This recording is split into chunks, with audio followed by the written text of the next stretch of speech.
What's up, guys? Welcome back to a new video here. Happy New Year to everyone. What an insane year of 2024 we had. It was truly unbelievable, the amount of developing storylines all across the world, especially in the Middle East, Russia, Ukraine. We had incumbent parties all across the world getting absolutely hammered in elections, and it sets the stage for an incredible geopolitical landscape in 2025.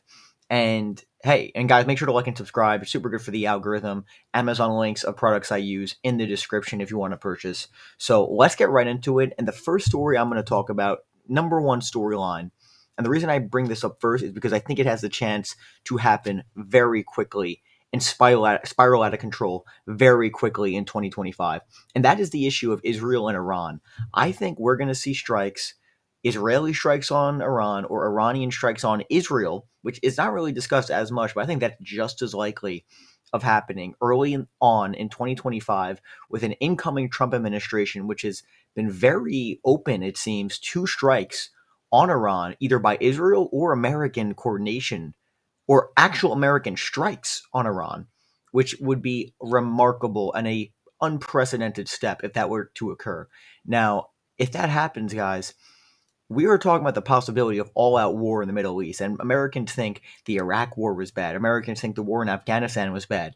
Those would look like a cupcake compared to the war in Iran. Iran is a highly sophisticated military, one of the most powerful militaries in the Middle East, especially as they draw closer to a nuclear weapon.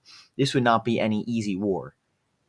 It would be mass casualties if this happened. It would be a disaster for the world, and that's why you have to hope cooler heads prevail in the Middle East. But the issue of Israel-Iran, especially as the Iranian proxy, they continue to be weakened.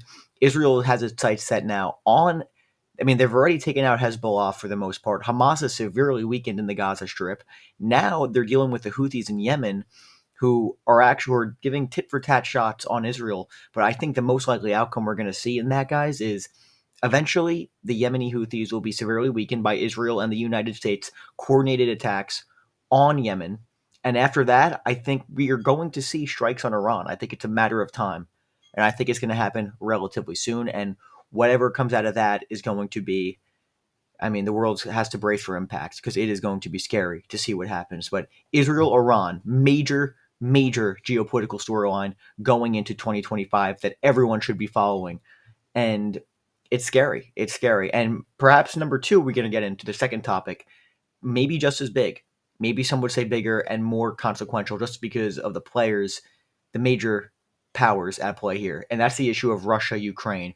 And this is a super interesting storyline because everybody is hoping that this war is going to end soon. Donald Trump, the president-elect of the United States, has said he would hope on day one to have an agreement done. Does not seem very likely. And by the way, where are his supporters saying and criticizing him for not getting it done as president-elect? He said that. But okay, fine. Hopefully he does get a deal done.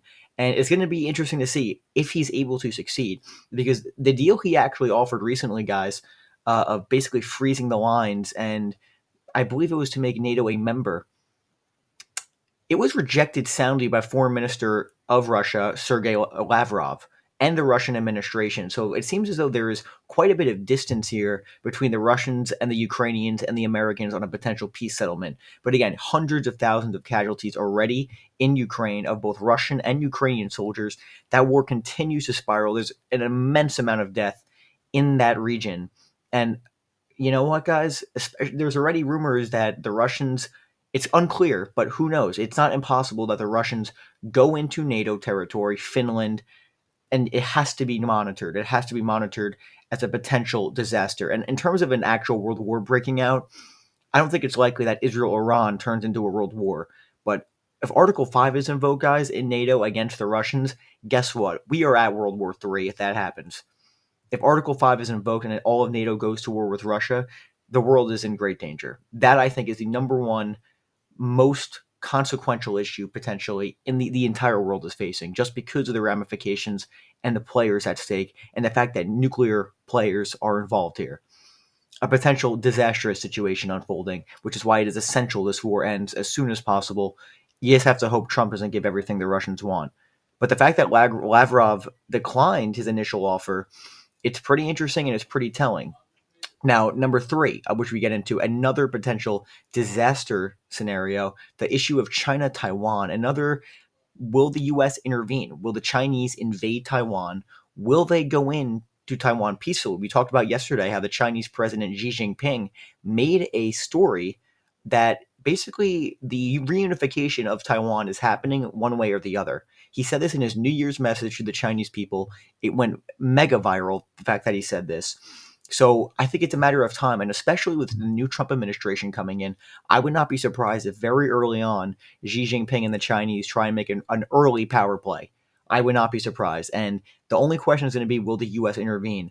Again, you're seeing a lot of these stories, guys, the potential for miscalculation, the potential for major conflict. So it's going to be interesting to see, will the U.S. intervene? Will a reunification happen? Because if the Chinese take Taiwan peacefully without any U.S. American intervention, with the amount of money that's been given to Taiwan, it's going to be scary. It's going to be scary, and it'll be a major loss for the United States. Another scenario where I cannot see how this ends well for the world and especially for the United States. But it'll be interesting to see, guys. And four, globalism versus isolationism.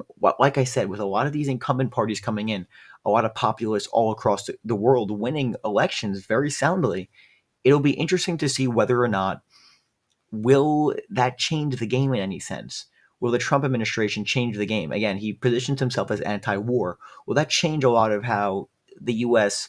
conducts foreign policy?